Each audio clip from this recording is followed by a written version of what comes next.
Hope y'all are having a great weekend. Welcome to another episode of Murders, Mysteries, and More. My name is Kaylee. And my name is Desi. Be sure to like and subscribe, and don't forget to hit the bell next to the subscribe button to turn on post notifications. Before we get into this case, we always encourage those who have useful information to any unsolved case. Please report it to your local police and sheriff department. Before we get into this case, we do want to put a disclaimer out there. This video is for persons of 18 years or older. This video may be disturbing to some. There will be some disturbing graphic details shared about this case. If you cannot handle this, please click off now. He lurks in the shadows at night, stalking his prey in the streets of New Orleans. He doesn't use his own weapons, but instead selects a weapon of choice in the victim's home. More often than not, this is an axe. He then uses the axe to chop off the victim's head. After he finishes killing them, he leaves the axe at the crime scene. He remains unseen. Today we will crack down on the horrifying case of the Axeman of New Orleans. During 1918 to 1919, a serial killer named the Axeman went around killing victims in New Orleans and surrounding cities. The Axeman chose to attack his prey specifically at night. This dirty Axeman has possibly 12 victims and killed 6 of them.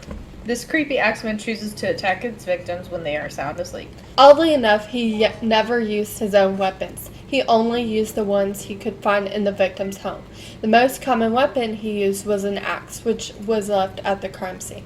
May 23, 1918, on Magnolia Street, New Orleans. This is where the first attack occurred. The 2 victims' names were Catherine and Joseph Maggio. Catherine and Joseph Maggio. Both were struck by an axe. Then their throats were slit by a straight razor. Catherine's head had almost been completely decapitated. Joseph also had many body injuries. Sadly, both of Joseph's brothers had discovered their bodies. Fortunately, nothing had been stolen from the house. However, the panel at the bottom of the door had been taken out.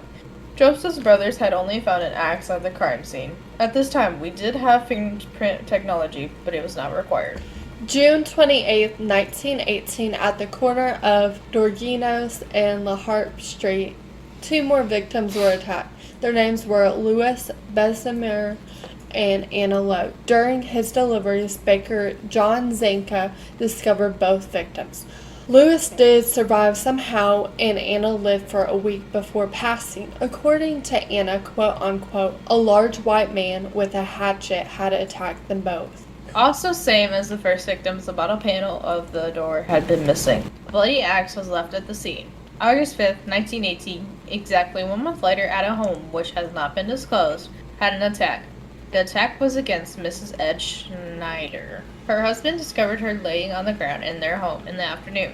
She was rushed to Charity Hospital and survived the attack. During the investigation, police found their axe missing from the shed.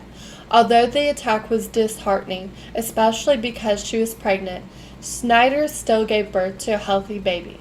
5 days later, August 10, 1918, on Conti and Gravier Street, another attack occurred. Joseph Romano was the next victim's name. He was 80 years old and found by his 2 nieces after they heard him scream, "Bloody murder." The poor old man's head was smashed in. Both nieces saw the Axeman. They said, quote-unquote, dark, tall, heavy-set, wearing a dark suit with a slouch hat, end quote. The poor man suffered such horrific brain damage that he died 2 days later. Could you imagine living your whole life, now in retirement, having a good life, thinking you will have a peaceful death, just to get hit by an axe, then dying? That's pretty harsh. August 1918, the New Orleans newspaper put out an article. It states, quote-unquote, armed men are keeping watch over their sleeping families while police are seeking to solve the mysteries of the axe attacks. Extra police are being put to work daily, end quote. After they put this article up, the attack seemed to have stopped. Only for a short while, though. The next attack was 7 months later on March 10, 1919. Rose and Charles Portamiglia were the next axe attack victims. Rose was awakened to her husband Charles, who was thrashing about trying to stop the Axeman. Charles couldn't stop the Axeman, thus Rose and her daughter Mary were attacked. Charles and Rose did make it. Sadly, their daughter did not. Definitely not an easy thing to lose your child, let alone watch them get murdered. The weapon of choice was once again an axe owned by the Court of Naples. Apparently, 5 days later, the Times of Picayune of New Orleans received a letter from the Axeman. It says, quote unquote, "Hail, March 13th, 1919, esteemed mortal. They have never caught me, and they never will. They never see me, for I am invisible, even though as the Esther which surrounds your earth, I am not a human being, but a spirit and a fallen demon from the hottest hell. I am what you Orleanians and foolish police call the Axeman." End quote. But wait, there's more. He starts threatening the police by saying, quote unquote, "They have been so utterly stupid so as to not only amuse me, but his satanic majesty. But tell them to beware. Let them not try to discover what I am, for it were better that they were never born than them to incur the Axeman." End quote. Then he continues on, making it seem like his actions are somewhat justified, because he could be more evil. However, he chooses not to be quoted as evil. He states, quote unquote, "Undoubtedly, you New Orleanians think of me as the most horrible murderer, which I am, but I could be much worse if I wanted to. At will, I could slay thousands of your best citizens, for I am in close relationship with the angel of death." End quote. However, there is even more. This next part caused the entire New Orleans community to panic. Quote, "Now to be exact, 12:15 o'clock earthly time on next Tuesday night, I'm going to pass over New Orleans. In my infinite mercy, I'm going to make a little proposition to the people." End quote. The proposition reads, "I am very fond of jazz music, and I swear by all the devils of nether regions that every person who shall be spared in those jazz band is in a full swing at the time that I just have mentioned. Well, if everyone has the jazz band going, well then so much better for the people. One thing that is for certain for those who do not jazz it on Tuesday nights, if there will be any, they will get the axe." End quote. This letter inspired a musician to write a jazz song called "Don't Scare Me, Papa," which was known as the Axeman's Jam.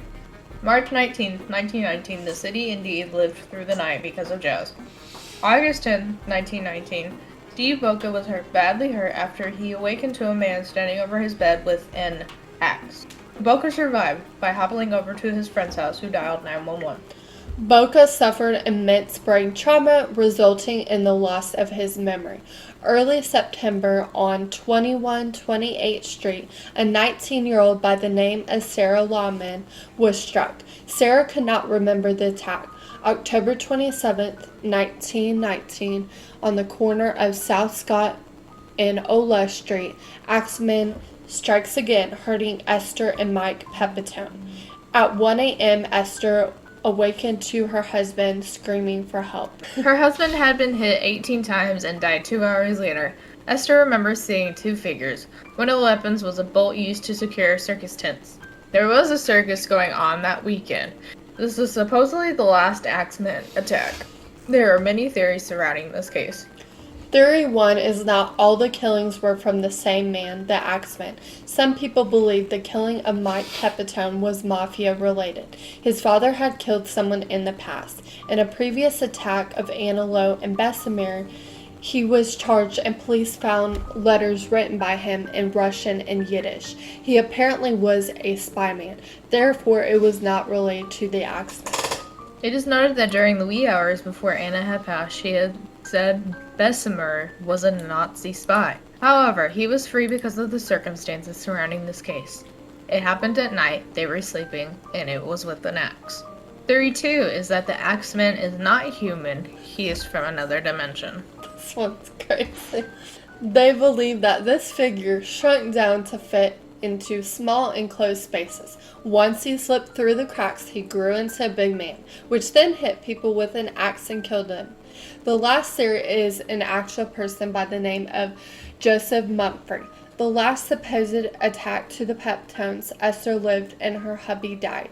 Esther moved to LA and remarried a man named Angela Albano. On the second anniversary of the death of her ex-husband Mike, her new husband vanished. Esther says before she remarried, she just ended a business relationship with a man who had multiple identities, including Joseph Mumfree.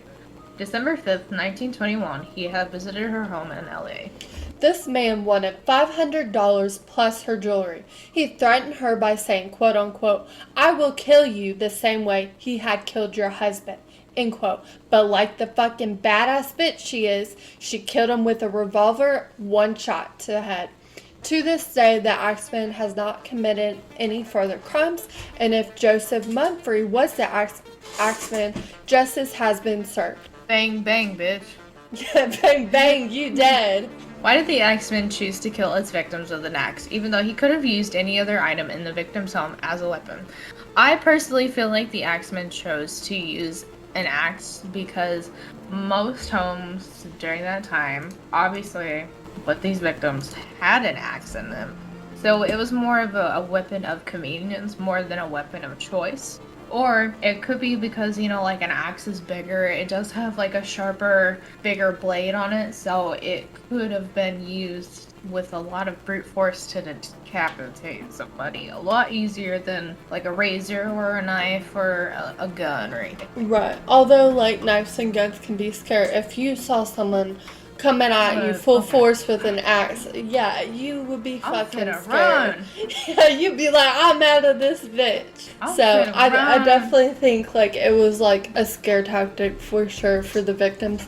Also, it could have just been a statement because with a lot of serial killers, they're sick in their head and they like a lot of attention. And like, although using a gun or knife is horrible as well, using something like an axe is more of a statement, and so it's going to bring more attention, and these people tend to like feed off of that attention. How did the Axeman specifically choose his victims? Was it random? Did he have a type? It could have been random because with a lot of serial killers, some of the times they do kind of choose some random victims, but also there was some similarities between the victims. There was surely a lot of couples. Also, a lot of these people did have axes and their homes weren't as secure.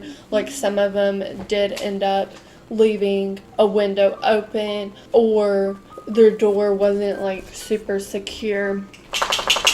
Some of the victims were also like, one was an elderly man, so it's much easier to hurt an elderly man than it is for a much younger person who can run away. If the Axeman did truly write that one proposition about everybody playing jazz, maybe he picked the victims because these victims were people who did not like jazz music, and the Axeman really truly liked jazz music, and he's like, well, you don't like my music, so I'm gonna kill you. Also, he tended to pick places that were a little bit more secluded and corners, so maybe he had a thing for corners, but again, it could have also totally been random. True, and older people are just, a bag of skin and bones, so they are a lot easier to kill for sure. They're on their last legs anyways. Right. Just saying. Although he did go after a 19-year-old, but she did survive. So.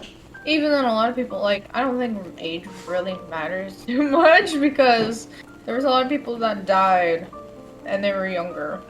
Right, and he also, a lot of the victims were kind of alone when he picked some of them, so it definitely is easier. And then he also did couples too. I say he liked to really pick off couples, holy shit. Maybe he had a girlfriend and shit ended really badly, so he's like, well, if nobody's gonna let me, then He was like, I'm trying to be celibate. These hoes need to be celibate too.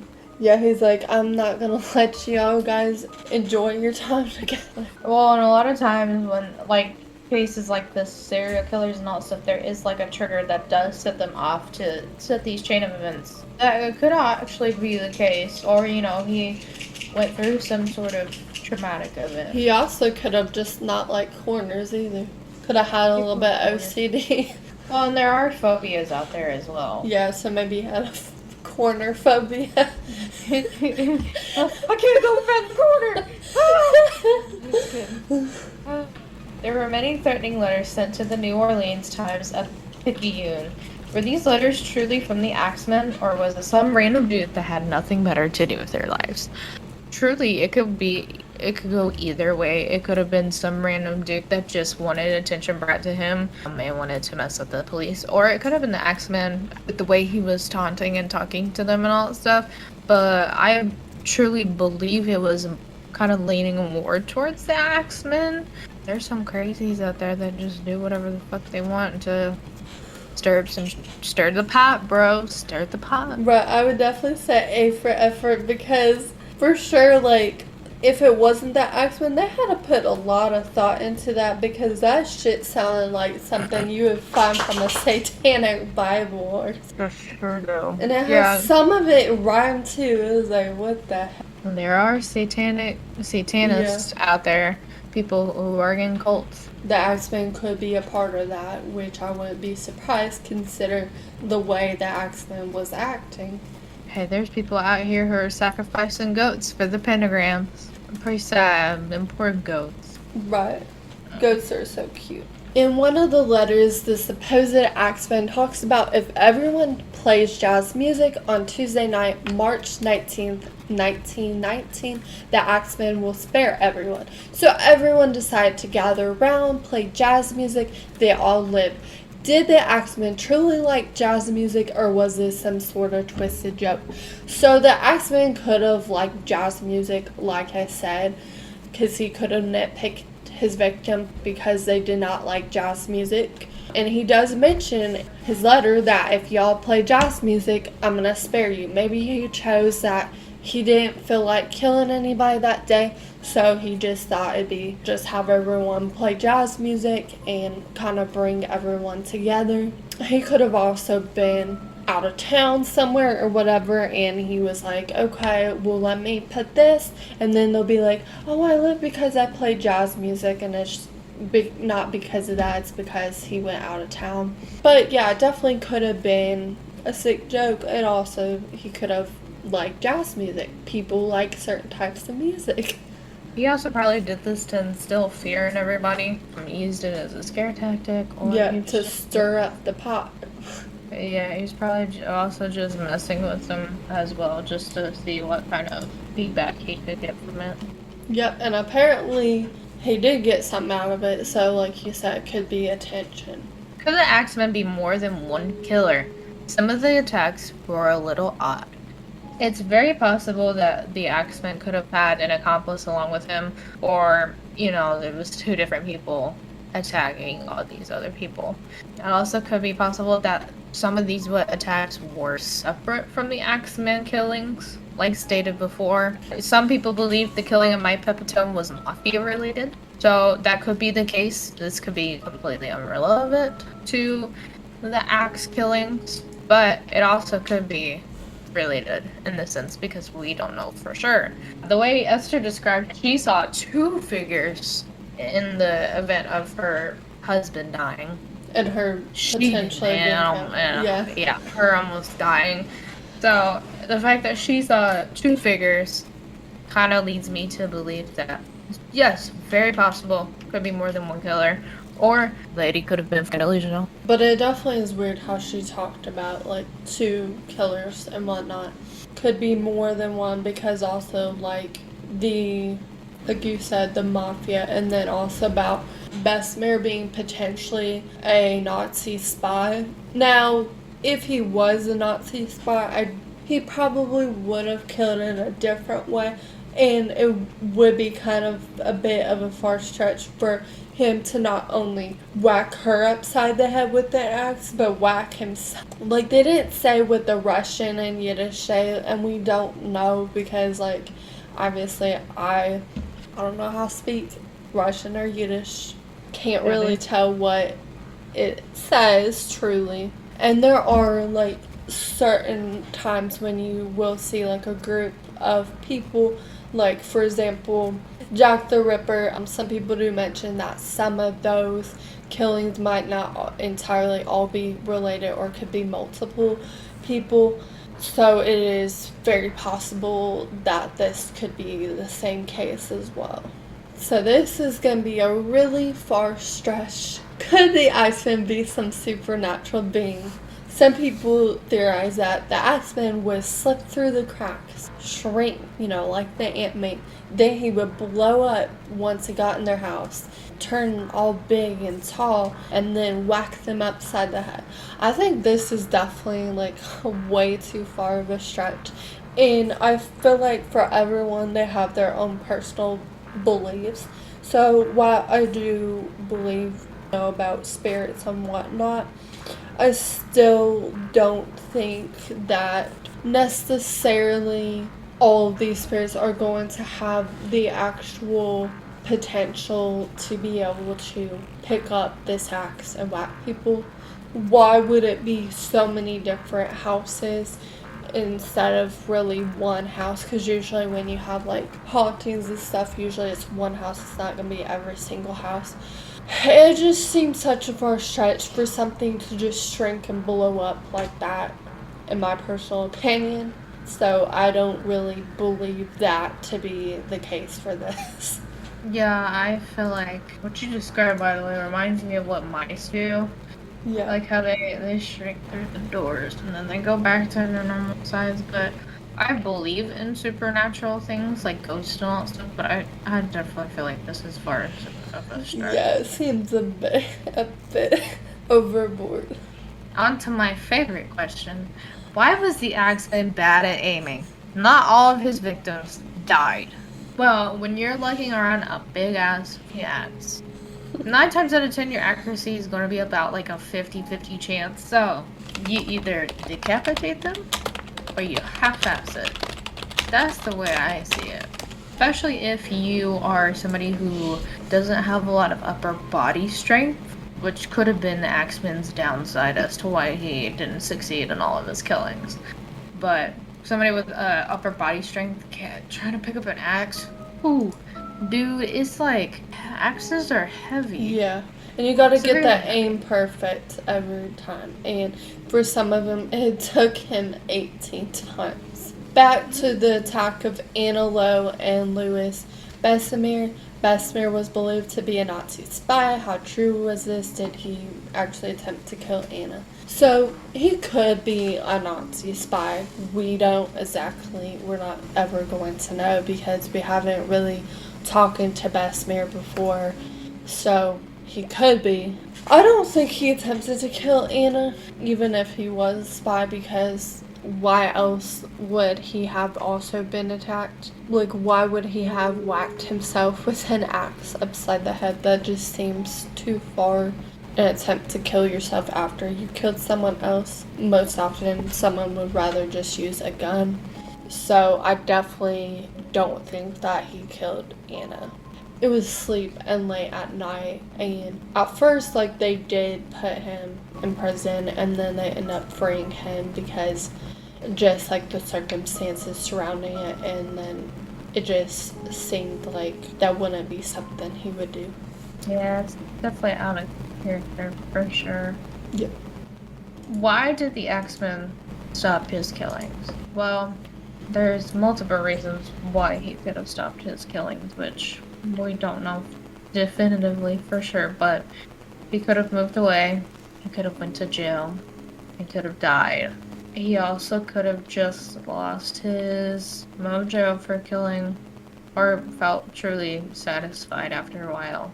He is most likely dead. Whether or not someone else killed him or not, we don't know, but definitely because the Axeman attacks were over 100 years ago, and he would have probably had to be at least 18, but probably older than that.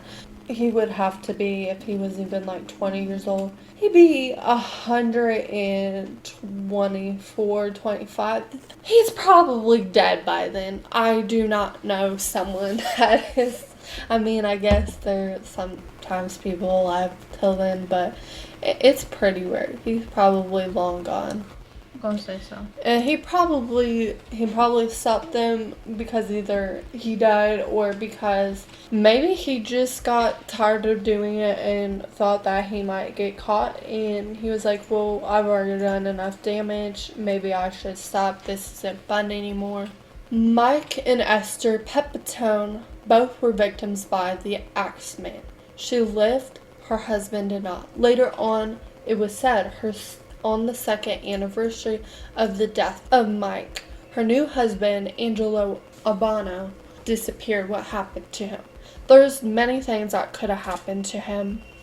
So the Axeman could have been still stalking Esther, or if that Axeman was what we're going to talk about in the next question, Joseph Mumphrey, then he could have made Angelo disappear by killing him. Also, Angelo could have just been tired and didn't want to be in a relationship anymore and just kind of disappeared, decided to run away. There's multiple different possibilities, but it definitely is a little bit sus that he did end up leaving on the second anniversary of the death of her ex-husband, Mike. It was noted Esther was threatened by Joseph Mumphrey, which she had previous business relations, which she ended. He threatened her and she killed him with a revolver. Did Esther kill the Axeman, Joseph Mumphrey? It's very possible it could have been Joseph Mumphrey. He's not such an innocent man, and if they had done a little more digging and all that stuff, maybe his whereabouts and all that stuff at the time of the murders could have matched up with it. He could have easily worn a disguise and had an accomplice help him as well, but if she did, props to her, my dude. Yeah, and even if he wasn't the Axeman, still, this dude, the fact that he threatened her wanting $500, which was a lot back then, all her jewelry, and then he threatened to kill her the same way that Axeman killed her husband, definitely, even if he wasn't the Axeman, he should have been shot anyway, so it's good that she shot him, because he needed to go. But the fact that he threatened her, like, in that sort of way makes me kind of think that he might actually have been the Axeman, because he said that he was gonna kill her the same way that her husband was killed. How would he have known without being involved somehow? Which is crazy. Yeah, he's definitely a little bit suspicious here. Don't be suspicious, don't be suspicious. Who do we believe the Axeman, which there is the most possible? So I have two main theories, I believe. So the first one is that the Axeman could have been multiple people, could have potentially been two people, or some of the murders weren't related at all. Because some of the, like we've said before, the different killings do have different circumstantial evidence that is a little bit different than exactly the Axeman itself, so that kind of makes me think that there's potentially another killer. Also, Esther says that she saw two men. Yeah, and then also how Mike Pepitone with the mafia as well, because obviously, like, the fact that his dad killed someone potentially from, like, the mafia or whatever, I mean, it would make sense why they would want to go ahead and kill him. I do also believe that Joseph Mumphrey may have a part in this, even if he didn't kill every single one, because of just the way he was acting towards Esther, which is one of the victims, and the fact that she ended up shooting him after he threatened her, so obviously she felt very threatened. Maybe she knew that he was the Axeman all along. Also, Joseph Mumphrey could also be a part of the mafia as well, so the Axeman may be a part of the mafia, which could explain the death of Mike Pepitone. They do talk about Esther having business relations, and they don't really specify more into that, so that could be mafia related for all we know. Yeah, we don't know what their business was. I think the Axeman could have been more than one. Yeah. That's very possible without how many killings there were, but man, double the shitty aim? That sucks. Right. Damn. And if Esther ended up killing if Joseph Mumfrey was actually the actual Axeman and she killed him right in one shot, that was just like a slap to the face to him, because it took him multiple times with the axe. It took her one shot with the revolver. Justice has been served. Yeah, she was like, bitch. boom, you done. Die, Pew pew. bitch. Die. It's always a Die. revolver. Because revolvers don't have safeties. Like, they're pretty effective. You finna die or you finna die. Thank you for listening to another episode of Murders, Mysteries, and More. Remember to always keep your eyes open. You never know when someone's creeping.